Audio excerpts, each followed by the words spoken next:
children of all ages. Stay Weird Network proudly brings you Cards Subject to Change with Hassel.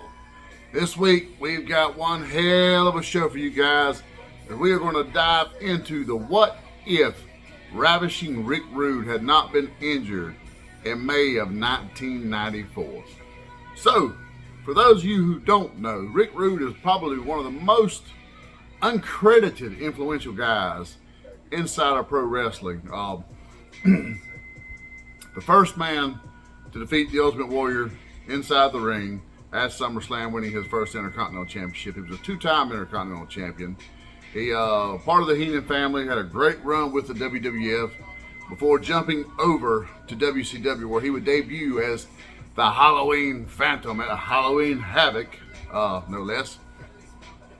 He would immediately begin a feud with Sting. He would win the United States Championship that he would hold for over 429 days, which was stellar in those days. Stellar nowadays, shit, that's a hell of a run. The only reason he dropped the title then is he got injured. When he returned, he won 3 of the WCW International Heavyweight Championship. And for those of you who don't know, that would be the big gold title. When Flair finally gave the title back to WCW, they had already established a Reggie Parks crafted WCW title. So to put the big gold back into play, initially it was just going to be the NWA Championship. But that's when we started getting into the whole muddled mix of they had separated from the NWA. They wanted no part of them. The NWA wanted money and residuals and whatnot, so they said, fuck you, it's now the WCW International Championship. Rick Rude won 3 of these heavyweight championships. Before he got the back injury, Sting took a dive off the top onto Rude, who was on a raised platform. They were at a match in Japan. Raised platform, injured Rick Rude's back. Now, I don't doubt for 1 minute that Rick Rude got hurt in this matchup. However, I don't believe, and many do not believe, it was the career-ending injury that Rick sold it as. He had a Lloyd's of London contract, like a lot of people back then. They cashed in and took the quick money, but then, unfortunately, he got the itch to return. But he needed to have his contract bought out. No one wanted to buy his contract out, so Rick would not get back into the ring officially. However, Rick would go on. He would go to the ECW, where he would have a pretty cool run there, as kind of a commentator slash instigator, so to speak. He would then return to the WWF, where he would be a founding member of the DX, being Shawn Michaels' insurance policy. He would leave during the Montreal screw job, solidifying himself as a Bret Hart guy. Kudos to you, power to the people.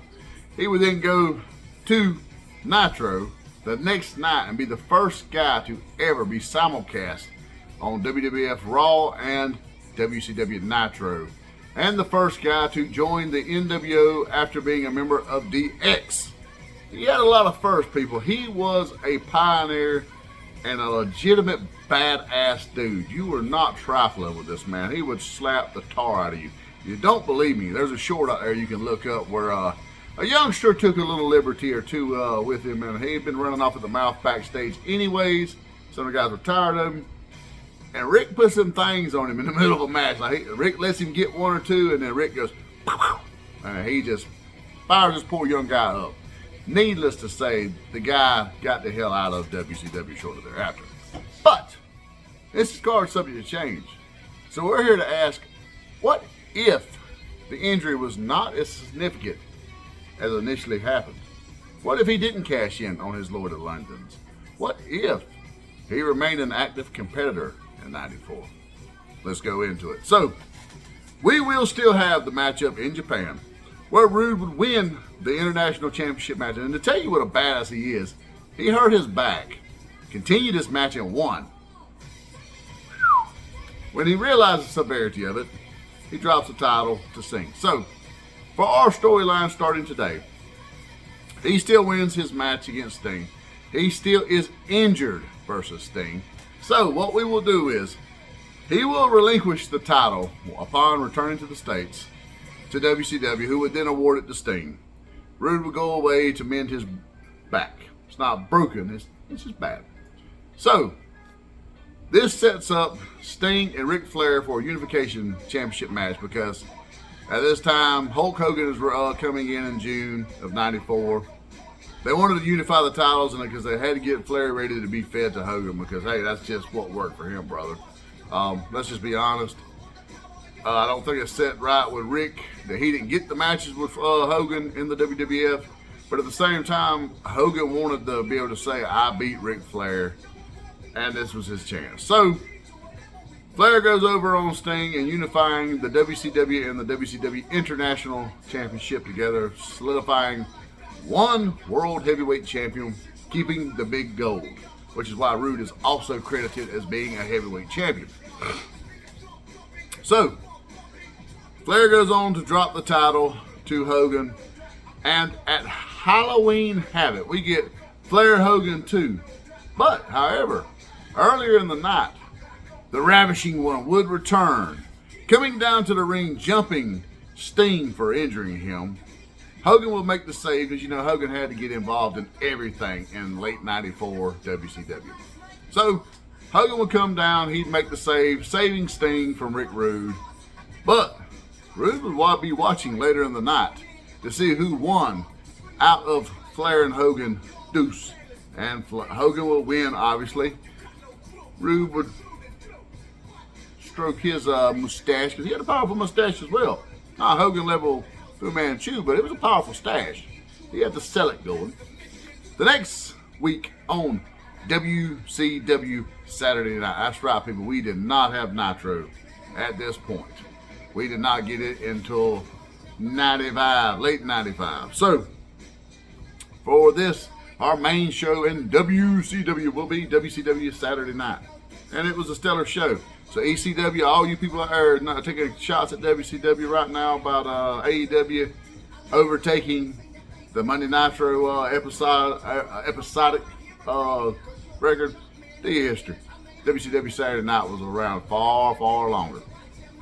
But, moving into this, we get on Saturday night, it is announced that Rick Rude and Sting would face each other the very next week on WCW Saturday Night to determine the new #1 contender to Hulk Hogan's World Heavyweight Championship. The next week on Saturday night, Rude and Sting will pick right back up where they left off. Great chemistry in the ring, but at the end of the day, Rude always just had the Stinger's number. Even though Sting was the man in WCW during this era, Rude had his number. Rude gets to 1, 2, 3 to become the new #1 contender to Hogan's World Heavyweight Championship. Now, WCW Saturday Night the next week, Rick Rude would come out and trash talk Hulk Hogan to Mean Gene. Hogan obviously would have to come out, interjecting himself, trying to be the big bad dude, but at the end of the day, like I said, Rude was a beast. Rude would put not one, but 2 of them Rude Awakenings on the Hulkster, putting him down, leaving him convulsing in the ring, as we all loved those 90s Hogan oversells. So why did anybody get upset when Shawn done it to him at SummerSlam years later? Hogan done it.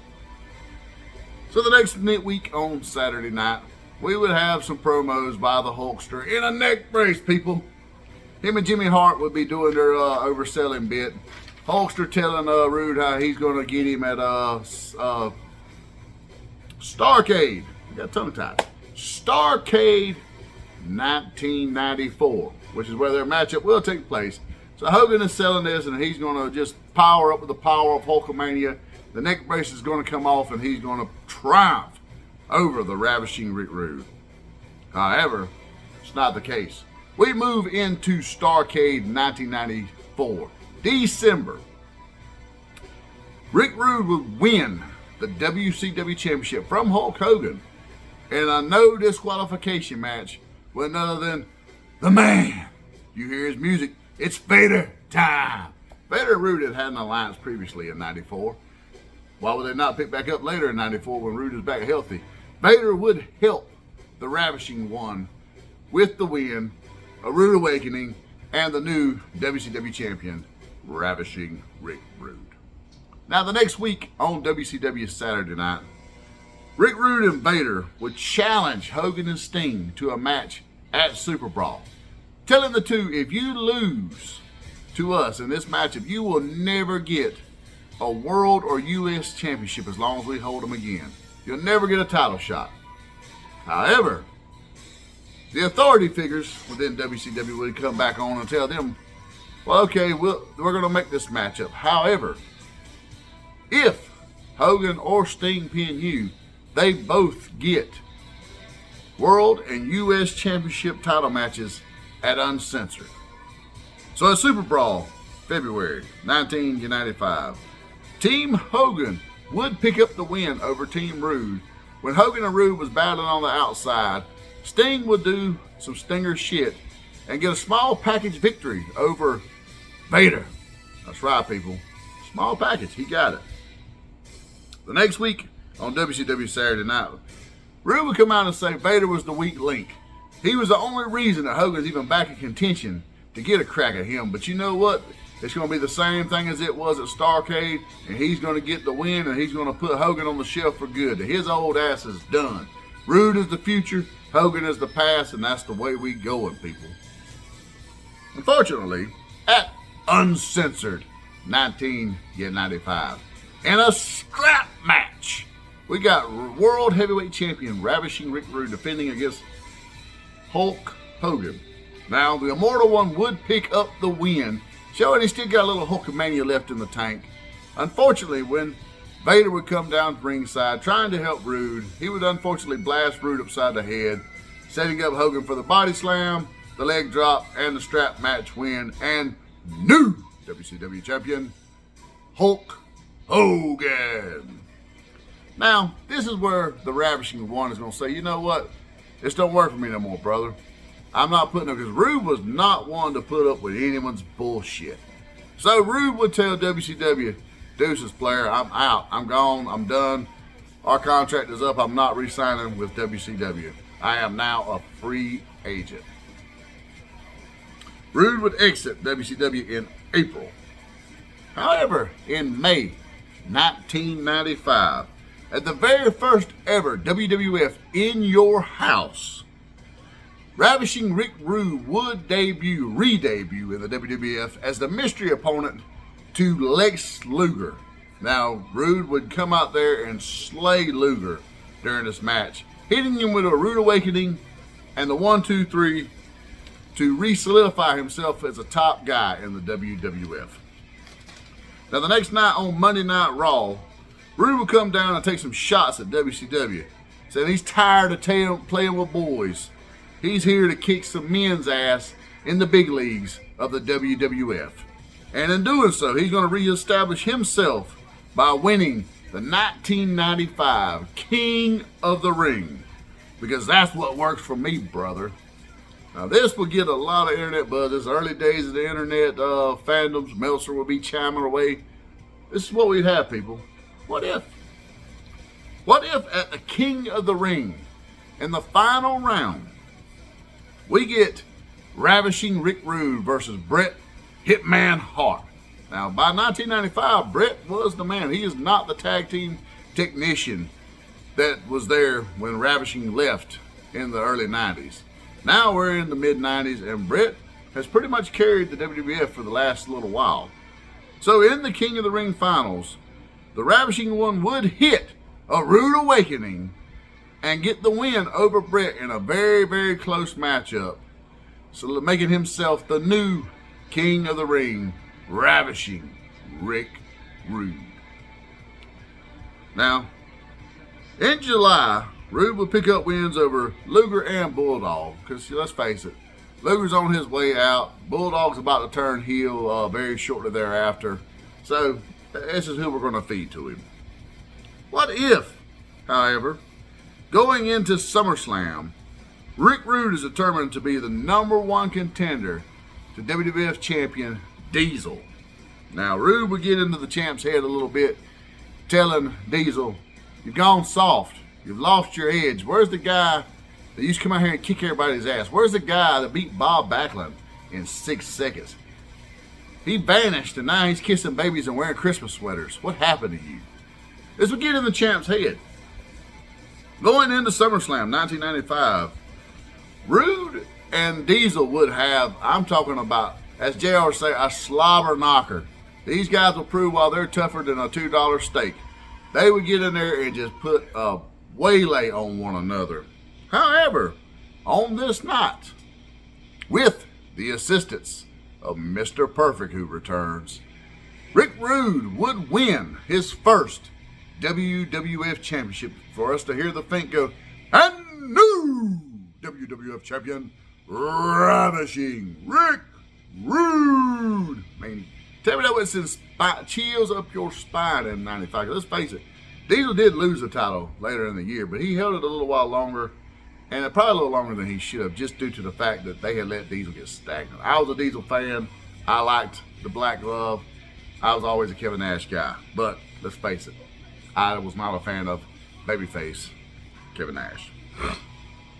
The next night on Raw, the new champ would come down to the ring, and he would actually commend Diesel, telling Diesel, you know what? Had you had the hard edge you used to have, you might have beat me last night because you'd have been prepared for anything that would have happened. You'd have been prepared for Mr. Perfect's perfect arrival. However, last night you were not because you're no longer that guy. Well, this would lead to the two dudes with attitudes, Shawn Michaels and Diesel, to come out and challenge Mr. Perfect and the new champion, Ravishing Rick Rude, to a match at In Your House. At In Your House, Diesel would turn on the Heartbreak Kid, Shawn Michaels, powerbombing him, allowing Mr. Perfect to put the perfect plex on Shawn and get the win for Team Rude.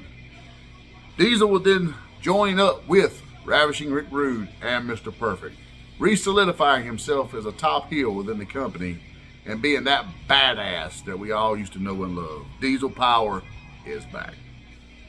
Now, Rick Rude was solidifying himself over the next few months with wins over Bret Hart and a few others. Diesel would come down to the ring. We would still get our infamous promo where Diesel would say, if you ain't got a black glove, you ain't with me. I'm done with you. Diesel power, baby. But moving into Survivor Series, Rude has been a stellar champion throughout much of the summer and into the early fall. But Bret Hart would win a number one contenders matchup over Bam Bam Bigelow to be the new number one contender at WWF Survivor Series 1995. Now, this would be a very, very close matchup. Unlike before, where Rude had kind of outclassed Bret in a few prior matchups, making Bret look a little silly and really making the Ravishing One look great and as a solid champion. On this night here, Bret's firing on all cylinders. He's not missing a step. The Ravishing One seems to have lost a step. Bret Hart would pick up the submission win over Ravishing Rick Rude to regain the WWF Championship at the Survivor Series. Now, over the next few weeks, Mr. Perfect and Ravishing Rick Rude would have a series of tag matches against The Undertaker, who's in his Phantom gimmick at the time, and the new WWF Champion, Bret Hart. The babyfaces would ultimately keep coming out on top during the course of this next few weeks because we got to build Bret up. We got to build Taker up because we all know what's coming at WrestleMania.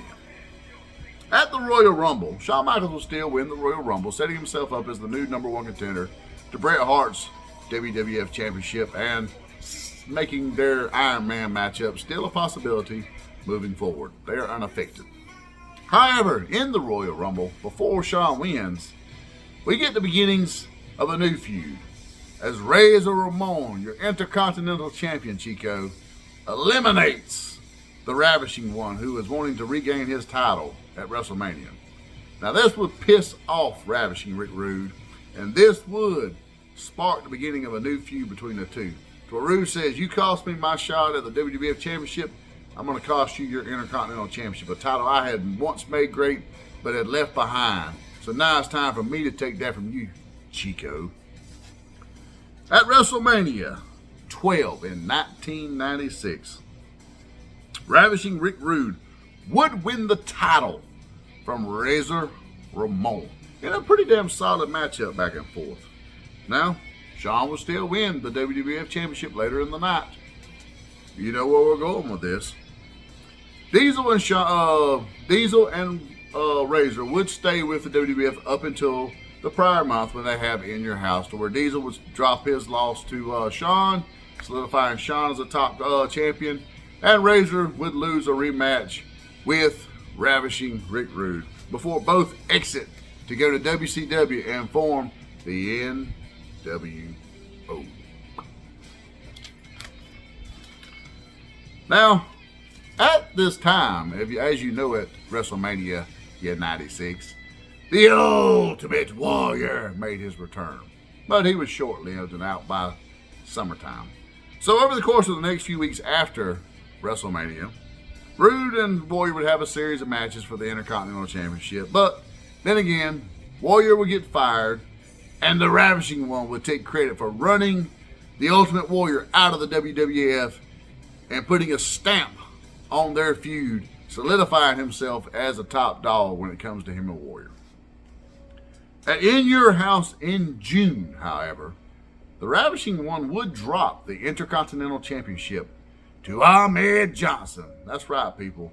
Ahmed, in this era, he was just prototype for what Vince loved. And I'm going to be honest, I actually really liked Ahmed Johnson when I was in my teens. I just thought he had the look. He did give us some really crazy Warrior-type promos where you were like, kind of like, fuck did he just say? But he checked the boxes.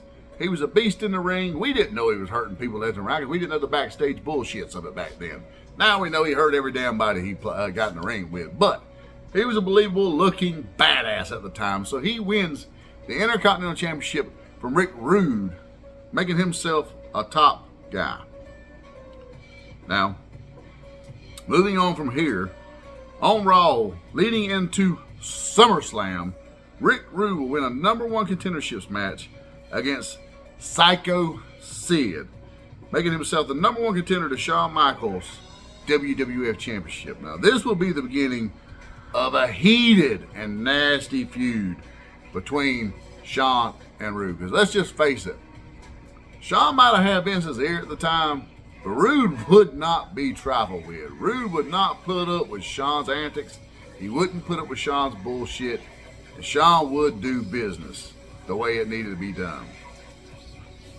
So, at the Raw before SummerSlam, however, in an interview where Vince McMahon is, because at the time Vince would kind of tease and taunt whoever the heel was going against Shawn, because let's just face it, it was apparent Vince had a hard on for Shawn Michaels. No one doubted this at all during this era. So he would be teasing and taunting the Ravishing One, where Rick Rude would take exception to it, putting a rude awakening on Vince McMahon, being the first to put hands on Vince at the time, because I don't think Stone Cold had done it just quite yet. Vince would be helped away from the ring, escorted out, and this would really get Rude some heat going into the SummerSlam matchup. At SummerSlam 1996, Shawn does business on this night. They have a great matchup because I think Shawn and Rude would have really, really great chemistry in the ring. Shawn was just a big enough guy, but could bounce and really do the things that made Rude look great. And Rude could sell like hell for Shawn as well. He could move. He was fast in the ring. But on this night, Rick Rude wins his second WWF Championship. Now, Rude would dominate the summer and fall as the champion and the #1 heel of the company. But he would, on occasion, have tag matches with none other than Stone Cold Steve Austin, his former Dangerous Alliance stablemate, against the top faces within the WWF. However, at the Survivor Series 1996, Shawn would get his rematch as he returns with his smile to get his rematch against Ravishing Rick Rude and being the #1 contender to the WWF Championship. At the Survivor Series, they have another great matchup. But, however, in Rude Michaels 2, Shawn Michaels tunes up the band, gets a super kick, and gets the 1, 2, 3 over the Ravishing One, getting his second WWF Championship himself.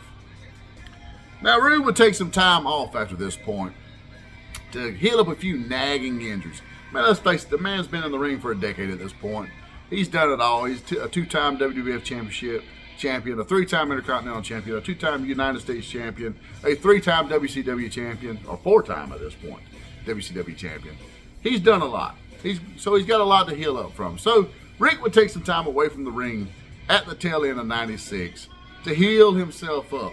However, he would return in August 1997 as a founding member of D-Generation X, much like he was before, except for this time, he's not an insurance policy, people. He's an active member. How fun would it have been to have seen an active Rick Rude? Could you imagine the tights Rick Rude would have for DX? That would have been great in itself.